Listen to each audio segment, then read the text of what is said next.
Os momentos com Deus são importantes, mas quando nós estamos assim num culto, nós nos dedicamos com integridade total para as causas de Deus.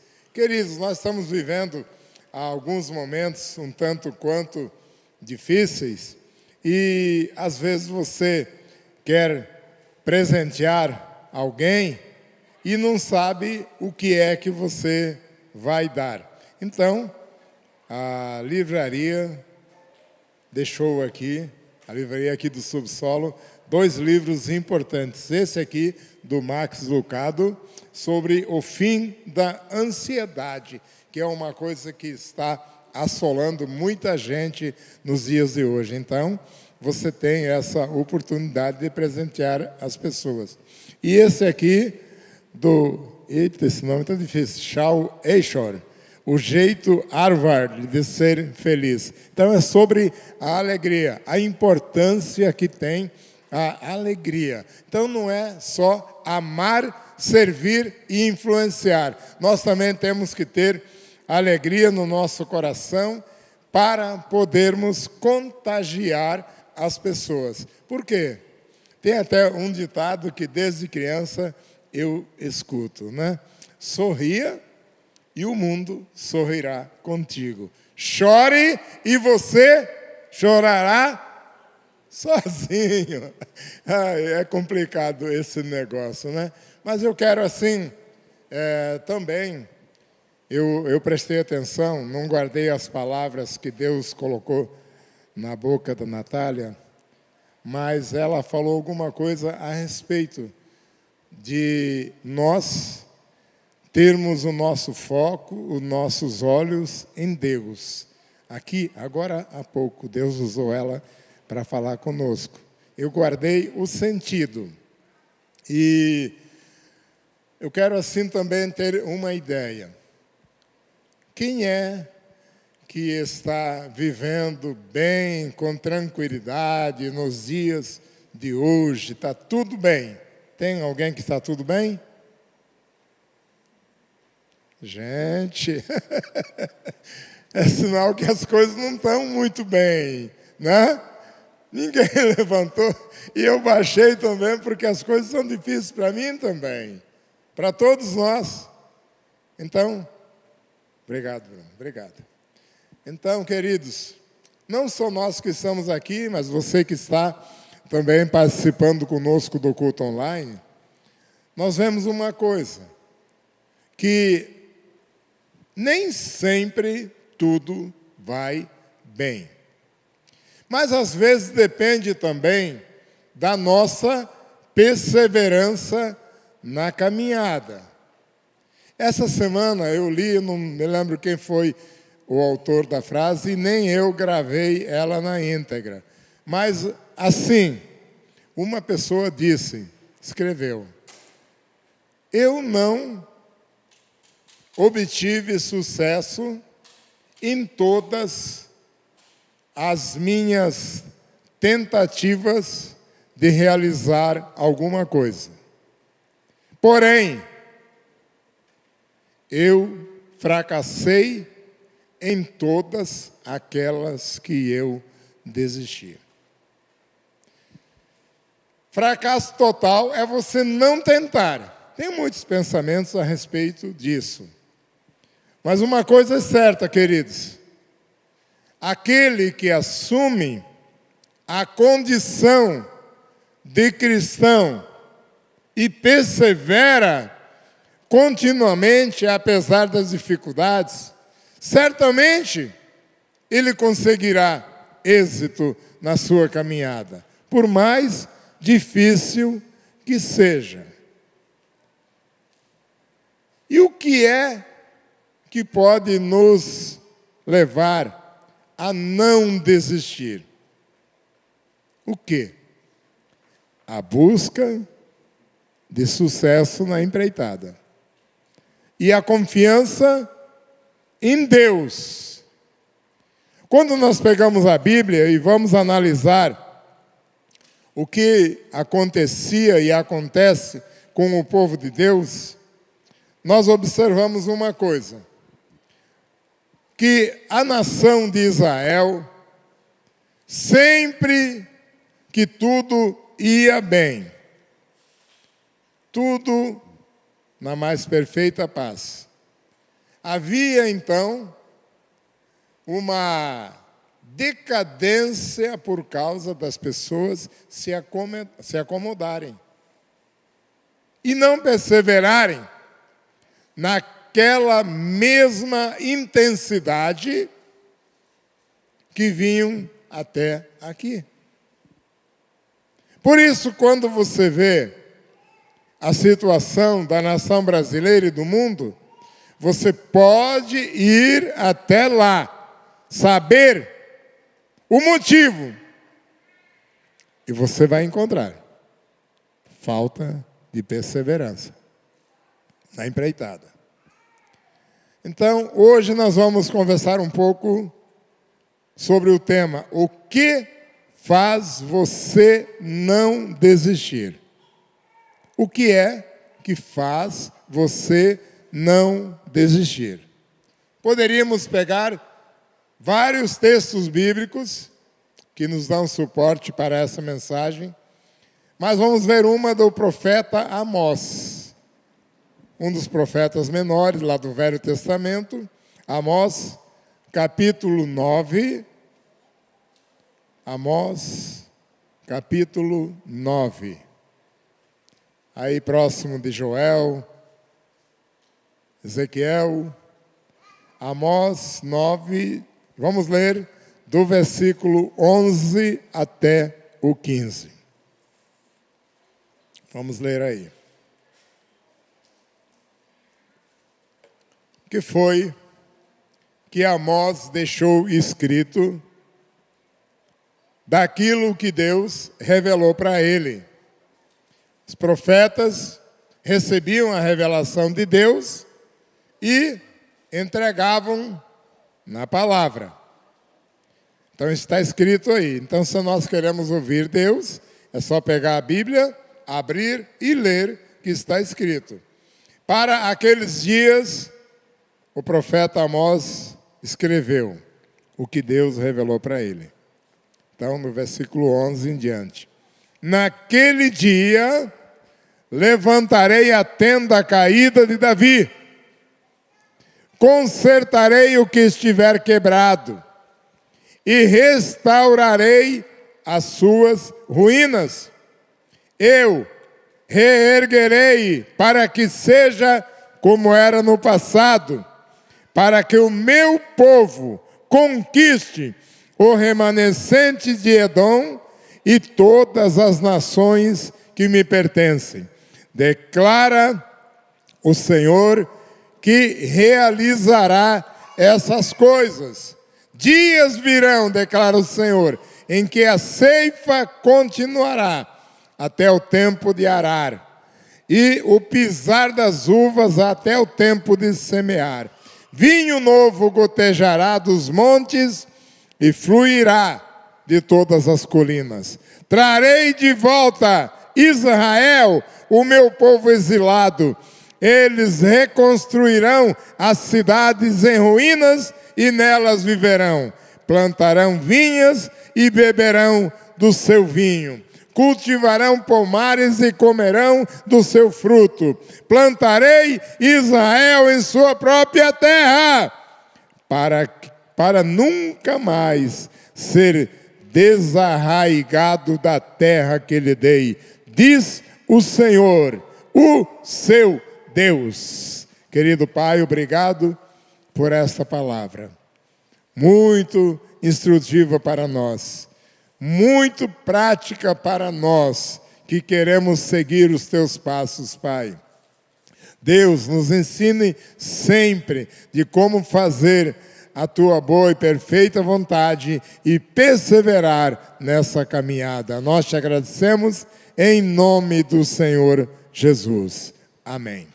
Queridos, essa palavra Amós escreveu por volta do ano 780 antes de Cristo. Era um tempo de prosperidade para Judá, para Israel. E Amós vivia em Judá, mas a profecia era abrangente para Judá, para Israel e para mim e para você hoje, para todos nós, então. E o seu principal tema, se você observar, é a justiça social, a onipotência de Deus e o julgamento divino sobre aqueles que rejeitam as suas palavras, advertências e ensinamentos. Então, isso tudo nos leva a ter uma atitude de obediência à palavra. E aquele povo, queridos, eram renitentes, eram birrentos, eram pertinazes em desobedecer à palavra. Afinal, será que eram muito diferentes de nós hoje? E Amós, então, vocês viram aqui, profetizou isso. E ele também, aí no capítulo 8, versículo 11, ele profetiza sobre um tempo que haveria fome de ouvir a palavra do Senhor. Haveria fome. Dura essa fome de ouvir e não, de querer ouvir e não ter. E isso aconteceu logo depois do profeta Malaquias, né? Que aconteceu, porque as pessoas sairiam buscando a palavra do Senhor, mas não a achariam. Está lá em 8:12 desse mesmo livro. Então, essa profecia, ela foi inicialmente cumprida em parte durante esses 400 anos de silêncio, que foram ministrados nenhuma palavra sobre a nação de Israel e nenhuma palavra sobre lugar nenhum do mundo. Mas essa profecia, queridos, ela se cumprirá integralmente, cabalmente no tempo do fim, depois da volta de Jesus. Ela vai se cumprir totalmente. E aqui, então, nós vemos também que depois dele profetizar as desgraças que seriam as consequências da falta de obediência, da falta de prática das coisas de Deus, o profeta Amós, então, transmite uma mensagem de esperança, prometendo que o Senhor vai abençoar a terra, vai dar prosperidade e vai reunir o seu povo para restaurá-lo à sua própria terra. A terra que foi dada, a terra de Canaã, a terra que emana leite e mel. Então, a justiça social, a onipotência de Deus e o julgamento de Deus, que eles não param. Não pensa que é coisa para o Velho Testamento, é coisa para hoje, é coisa para amanhã. Se cumprirá mesmo. Então, o que precisa? Eu preciso que nós nos reanimemos a cada nova manhã, a cada dia, uma nova oportunidade de eu me reanimar. E o que eu quero dizer com isso? O que nós podemos dizer? É que os dias que nós vivemos, por não ser dias diferentes dos dias de Amós, e porque Deus é o mesmo, Ele não muda, a palavra dele está escrita, Ele não muda em pensamentos, em atitudes, em justiça, em nada. Nós temos que nos enquadrarmos na boa e perfeita vontade de Deus. Então nós precisamos, queridos, receber os ensinamentos e a prática de vida que estão dentro da Bíblia, com alegria, com os nossos olhos fitados em Deus, como nós cantamos aqui. Eu quero outra vez Ele aqui. Então Deus, Ele sempre renovou as promessas, sempre continuou dando renovo. À medida que o povo buscava a Deus, o povo não ficava sozinho, porque Ele dava resposta outra vez, aqui. E assim Ele fará com cada um de nós. Por mais fraco que eu seja, por mais inoperante perante a palavra de Deus que eu seja, Ele vai me dar a resposta que eu preciso na hora que eu buscar de todo o meu coração. Então, quando nós fazemos as coisas de Deus com alegria, com prazer, com entusiasmo, Ele também se sente realizado, né, com isso. E nós também nos realizamos, mesmo quando estivermos cansados. Nós vamos terminar a missão que Deus nos deu com alegria, porque perseveramos, porque nós não desistimos. A nossa atitude, o nosso comportamento, as nossas decisões, isso é fruto do resultado da semente que nós plantamos no nosso coração. A semente que está aqui. Então, nós temos uma caminhada. Cada um de nós temos uma caminhada. Aonde nós estamos e aonde nós iremos chegar. Então, nós não podemos perder o foco da missão que nós temos.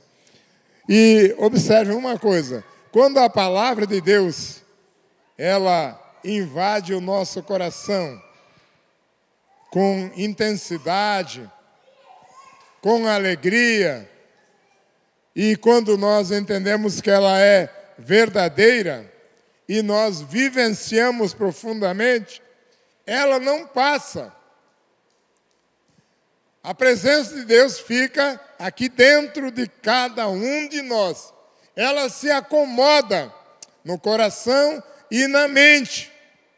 E de vez em quando, ela nos cutuca, mexe conosco e nos faz lembrar de que Ele existe, que Ele é vivo e que Ele é verdadeiro para fazer todas as coisas, infinitamente mais do que pedimos ou pensamos. Mas, queridos, temos que ter cuidado, muito cuidado, porque às vezes há uma linha de chegada falsa. Você pode dizer, não, eu já cheguei aonde eu queria chegar. Eu não preciso dar nenhum passo à frente mais, porque a missão que eu tinha, eu já cumpri. Eu já aceitei Jesus, eu já criei minha família.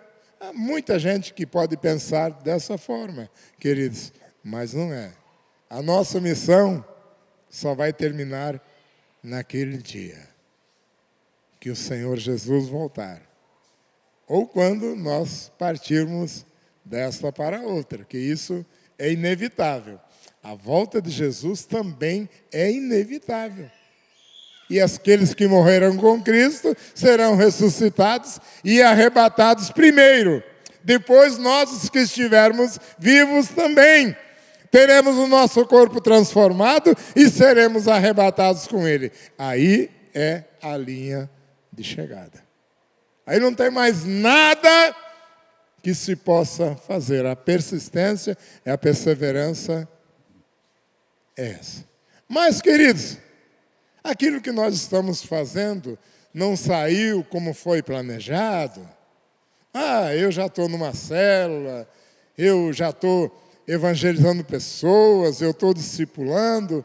Queridos, nós temos que ter muito cuidado, porque tudo aquilo que fazemos não é a forma como eu quero que seja, mas como o Espírito de Deus quer que aconteça na nossa vida, na vida de cada um de nós, na nossa família, na nossa célula e aqui na cidade de Vilhena. Então não basta fazer tudo certo, mas temos que fazer da forma como Deus queria que fosse feito. Então, voltando àquilo que nós falamos, temos que ter o brilho nos olhos para ver as coisas de Deus. Fazer com paixão. Com brilho nos olhos é ter amor por pessoas, por almas, por vidas, por célula, pela obra de Deus, pela igreja. Mas muito cuidado com uma coisa chamada rotina, que é terrível. Por quê? Eu tenho tantas coisas para fazer, na vida secular, lá no meu trabalho, na minha família, a minha vida pessoal, a minha vida espiritual. Agora, se nós não tivermos cuidado com isso, nós vamos cair na rotina e vamos perder a paixão pelo reino de Deus. Quando nós perdermos a paixão pelo reino de Deus, nós perdemos o foco, perdemos o alvo. Muitos perdem. Não é só eu, não é só você. É muitos de nós que em certos momentos vão perder esse foco, esse alvo. Lá no livro de Apocalipse, por exemplo, nós temos uma igreja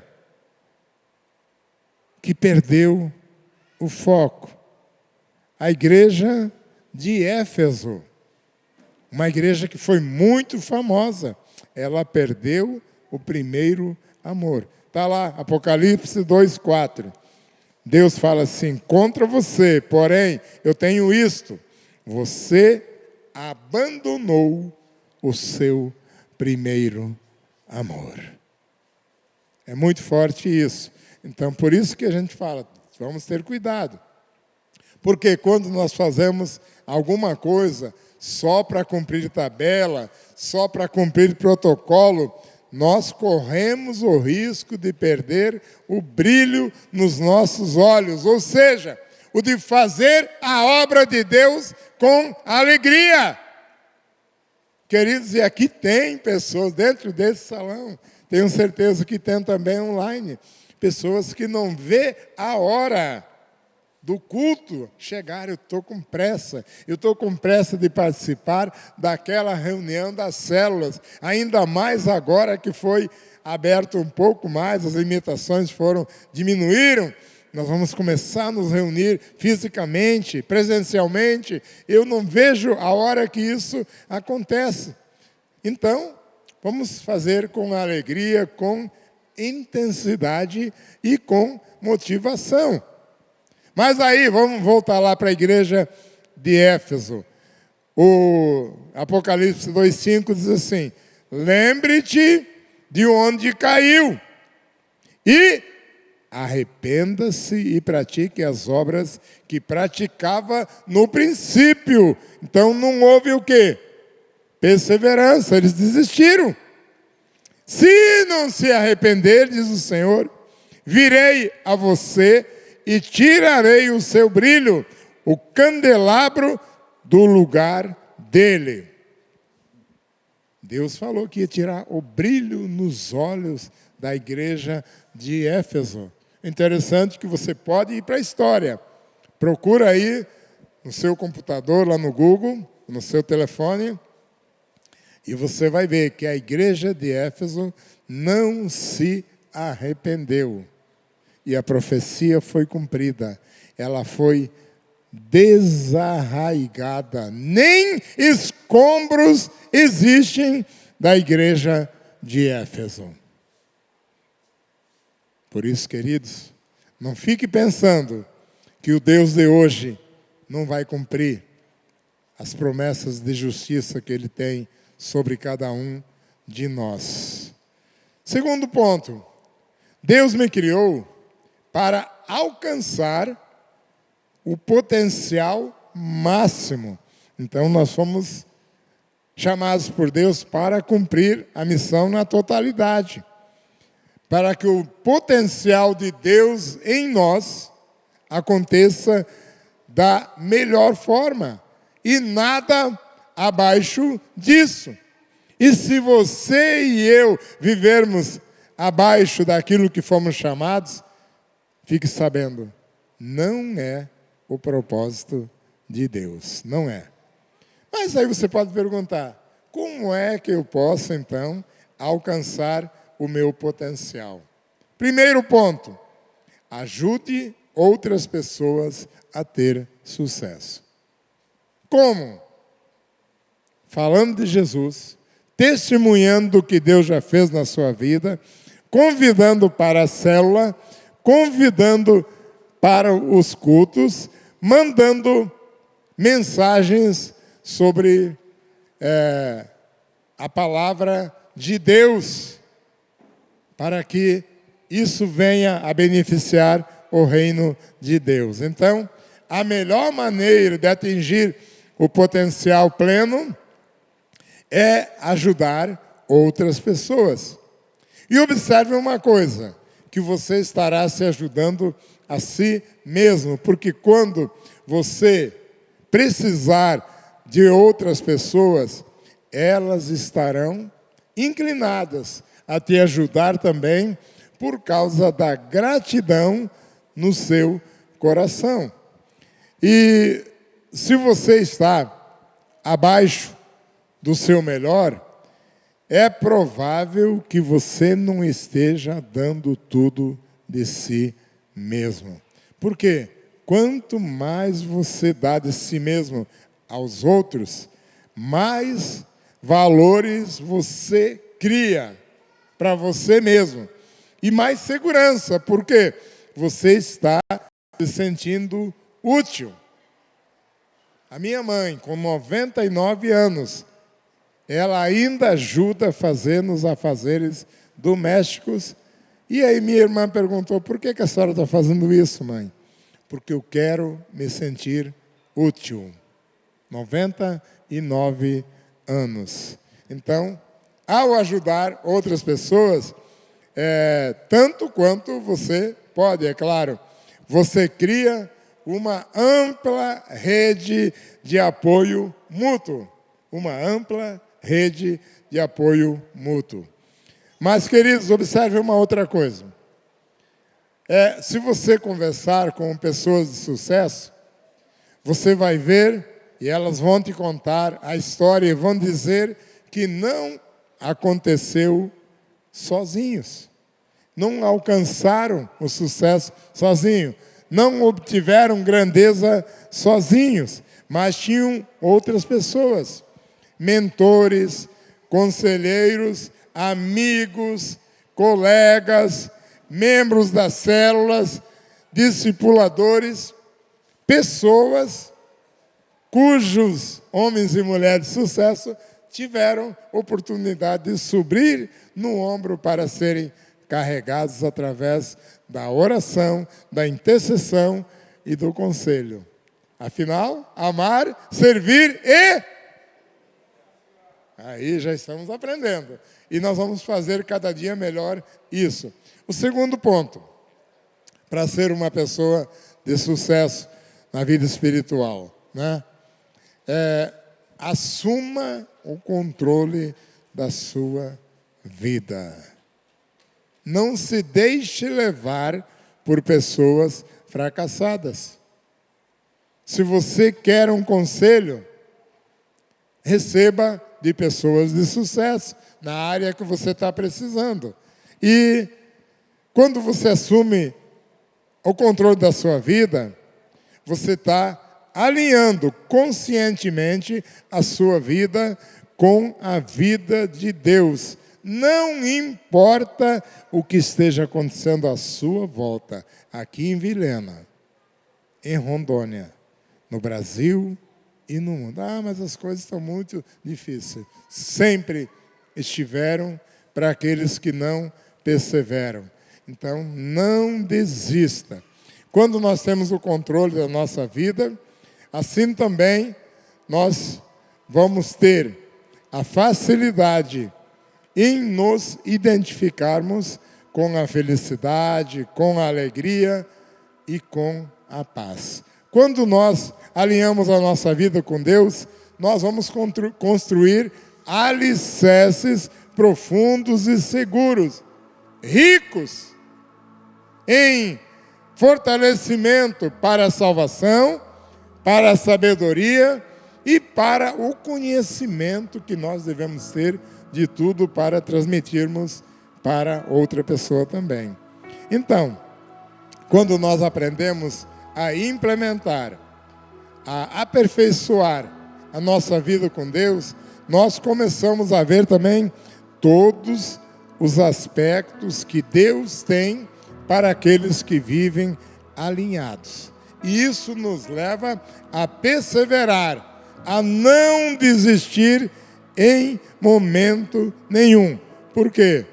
Porque esse alinhamento com Deus vai nos levar a uma vida cheia de propósito, alegria e paz para a nossa vida, para o nosso lar e para a nossa família. Ah, mas tem muitos momentos difíceis. Claro, sempre teve. Sempre teve, né, irmão Walter? Nós que somos um pouquinho mais maduros, sabemos isso. Mas, queridos, nada vai conseguir te derrubar quando Deus está com você.